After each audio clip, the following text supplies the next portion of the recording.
আজকে বাংলাদেশের ইতিহাসের গুরুত্বপূর্ণ একটি দিন ছিল। গতকালকে বাংলাদেশের ত্রয়োদশ জাতীয় সংসদ নির্বাচন এবং গণভোট অনুষ্ঠিত হয়েছে। সেই গণভোটের ফলাফল বিকেল 5টা থেকে গণনা আরম্ভ করা হয়েছে। আমরা দেখেছি যে আপনাদের মাধ্যমেই, মিডিয়ার মাধ্যমেই দেশবাসী জেনেছেন। এই গণনা কার্যক্রমের সাথে নির্বাচন কমিশনের যারা জড়িত আছেন, রিটার্নিং অফিসার, সহকারী রিটার্নিং অফিসার এবং ইসির সদস্য যারা আছেন, নির্বাচনের ফলাফল ঘোষণার ক্ষেত্রে তারা অস্বাভাবিকভাবে কিছু কিছু ক্ষেত্রে বিলম্ব করছেন। আমাদের শীর্ষ নেতৃবৃন্দের আসনগুলোতে আমরা এজেন্ট যারা ছিলেন, সেই সমস্ত এজেন্টদের কাছ থেকে আমরা যে সিটটা পেয়েছি, সেই সিট অনুযায়ী এটা 8টা থেকে 9টার মধ্যেই রেজাল্ট বা তার ফলাফল ঘোষণা করার কথা, কিন্তু সেটা এখনো হয় নাই। কোনো কোনো আসনে এটা হয়েছে যে আসনে যে সিটে স্বাক্ষর দিয়েছেন প্রথম সেখানকার রিটার্নিং অফিসার বা তার কর্মকর্তারা, কিছু সময় পরে সেটা চেঞ্জ করেছেন। ঢাকা 17 আসনে এই ধরনের ঘটনা ঘটেছে। কমপক্ষে 8টি সিটে এই ধরনের তারা পরিবর্তন করেছেন, ওভাররাইটিং করেছেন। কেন চেঞ্জ করেছেন? বলেছেন যে একটু ভুল হয়ে গেছে, এটা সংশোধন করতে হবে। বিভিন্ন সেন্টারগুলোর যে রেজাল্ট শিট সেটা যোগ করে যেটা দাঁড়িয়েছিল, এটা কাটাকাটির আগে, ওভাররেটিংয়ের আগে, পরে যেটা তার ওভাররেটিং করেছেন সেখানে 5000 ভোট কমানো হয়েছে। একটি বিশেষ দলের প্রধানকে সুবিধা দেওয়ার জন্য আমরা মনে করি এই কাজটি করা হয়েছে। আমাদের যারা সেখানে ছিলেন এজেন্ট, তাদের কোনো কথা বলতে দেওয়া হয়নি। তারা ইতিমধ্যেই প্রেস কনফারেন্স করেছেন, প্রেসের সাথে কথা বলেছেন। আমরা বলেছি যে আপনার এই ব্যাপারে পদক্ষেপ গ্রহণ করুন। ঢাকার প্রায় সবগুলো আসনে আমাদের যারা আছেন, অর্থাৎ জামাত ইসলামী এবং আমাদের 11 দলীয় নির্বাচনী ঐক্যের সবার রেজাল্টটা দিতে এই ধরনের গড়িমসি করা হচ্ছে।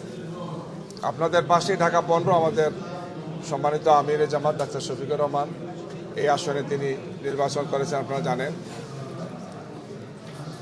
3 লক্ষর চেয়ে একটু বেশি ভোটার, 129টা সেন্টার, অনেক বড় বড় আসনের তড়িৎ গতিতে রেজাল্ট দেওয়া হয়েছে। এটা এখনো দেওয়া হয়নি।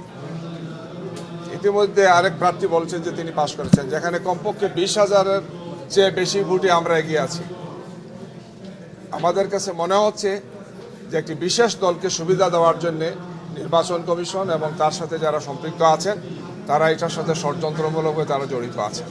আমরা আগেও বলেছি যে আমরা ষড়যন্ত্রের কাছে মাথা নত করব না। দেশবাসীকে সাথে নিয়ে আমরা এই চক্রান্ত এবং ষড়যন্ত্রের বিরুদ্ধে দুর্বার প্রতিরোধ করতে আমরা বাধ্য হব। এই ধরনের চক্রান্ত এবং ষড়যন্ত্র যারা করছেন তাদের বিরুদ্ধে আন্দোলন করে তাদেরকে আমরা জনগণের মুখোমুখি করব। আমরা আজকে এসেছি এই কারণে গভীর রাত্রে, যে আমরা দীর্ঘ সময় থেকে অপেক্ষা করছি। আমাদের কেন্দ্রীয় কার্যালয়ে আমাদের আমিরে জামাত এবং শীর্ষ নেতৃবৃন্দ সেখানে ছিলেন। তারা সেখানে প্রেসের সাথে কথা বলেছেন এই ধরনের চিত্রগুলো বিভিন্ন জায়গাতে আসছে, সেই বিষয়ে আপনাদেরকে বা আপনাদের বন্ধু যারা ছিলেন সেখানে তাদেরকে অবহিত করেছি। আমরা মনে করেছিলাম যে এরপরে হয়তো নির্বাচন কমিশন বা তার সাথে যারা আছেন তাদের বোধোদয় হবে, দায়িত্বশীল ভূমিকা পালন করবেন, স্বৈর শাসকের আচরণের মতো তারা কোনো আচরণ করবেন না। কিন্তু আমাদের সে মনে হচ্ছে যে তারা বিশেষ কোনো উদ্দেশ্য নিয়ে এই সমস্ত কাজগুলো করছেন। আমরা এখন ইসির যারা আছেন তাদের সাথে কথা বলবো, তাদের বক্তব্য শুনবো এবং আমাদের পক্ষ থেকে পরবর্তী কঠোর কর্মসূচি কী দিতে হয় আমরা সেটা তাদেরকে জানাবো। আমাদের শীর্ষ নেতৃবৃন্দের সাথে আমরা আলোচনা করেছি, আমরা আবারও আলোচনা করব। তাদের সাথে আলোচনা করে পরবর্তীতে আপনাদেরকে জানাবো। ঢাকার সবগুলো আসন নিয়ে এই ধরনের সমস্যা হচ্ছে এবং সেই সমস্ত আসন থেকে আসনের সাথে যারা দায়িত্বে আছেন, আসন পরিচালক বা সচিব বা প্রার্থী, তারা এই সমস্ত বিষয়ে আইনি পদক্ষেপ নেওয়ার জন্য তারা অলরেডি প্রস্তুতি নিয়েছেন। কেউ কেউ সে পদক্ষেপগুলো নিয়েছেন।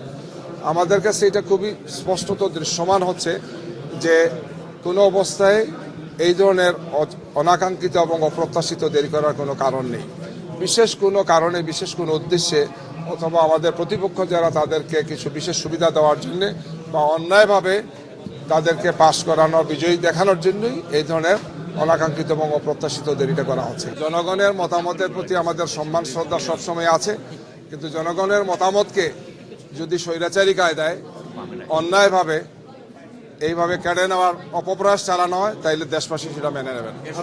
আমরা দেশবাসীকে সাথে নিয়ে এটাকে প্রতিরোধ করে তুলব, দেশবাসী এটাকে প্রতিরোধ করবে ইনশাআল্লাহ। কথা বলছি নির্বাচন কমিশনের সাথে, তাদের ব্যাখ্যা আমরা জানবো। আমরা তাদের সাথে ফোনেও কথা বলেছি, এখন ফিজিক্যালি আসছি, আমরা তাদের বক্তব্য শুনবো এবং এটার ব্যাপারে আমরা কোনো ধরনের কোনো ছাড় দেবো না। আমরা যদি জনগণের এই মতামতকে বা জনগণের দেওয়া এই ভোটাধিকারকে চক্রান্ত এবং ষড়যন্ত্রের মাধ্যমে ম্যানিপুলেশন করার চেষ্টা করা হয়, তাহলে অবশ্যই আমরা আমাদের কর্মসূচি এবং সেটাকে বাস্তবায়নের জন্য যে ধরনের কর্মসূচি দেওয়া সেটা আমরা দেবো। আমরা প্রয়োজনে আন্দোলনে যাব এবং সেটা কঠোর আন্দোলনে যাব। আবারও স্বৈরাচার বা স্বৈরাচারের দোষরা ফিরে আসুক। নির্বাচন নিয়ে এই জাতির যে ভয়ঙ্কর ট্রমা 2014, 2018 এবং 2024-এ যেটা আমরা দেখেছি, এবং যারা এই ধরনের নির্বাচন করেছিলেন তারা এখন কোথায় আছেন আপনারা জানেন। আমরা আশা করব না, প্রত্যাশা করব না যে এই নির্বাচন কমিশনকেও এই ধরনের পরিণতি যাতে তাদেরকে ভোগ করতে না হয়। আমরা জনগণের যে কোনো সম্মানজনক মতামতকে আমরা সম্মান করি, শ্রদ্ধা করি, কিন্তু জনগণের মতামতকে নিয়ে যদি কেউ এই ধরনের চক্রান্ত ষড়যন্ত্র করেন সেটা আমরা মেনে নেব। সেটা আমরা তখনও বলেছি, এখনও বলছি, সামনেও বলবো। অতীতেও এগুলো নিয়ে বিভিন্ন ধরনের চক্রান্ত হয়েছে, দেশবাসী মেনে নেয় নাই। যারা করেছিলেন তাদেরকে সেই পরিণতি ভোগ করতে হয়েছে। আমরা আশা করবো যে এদেরকে এই পরিণতি ভোগ করতে হবে না।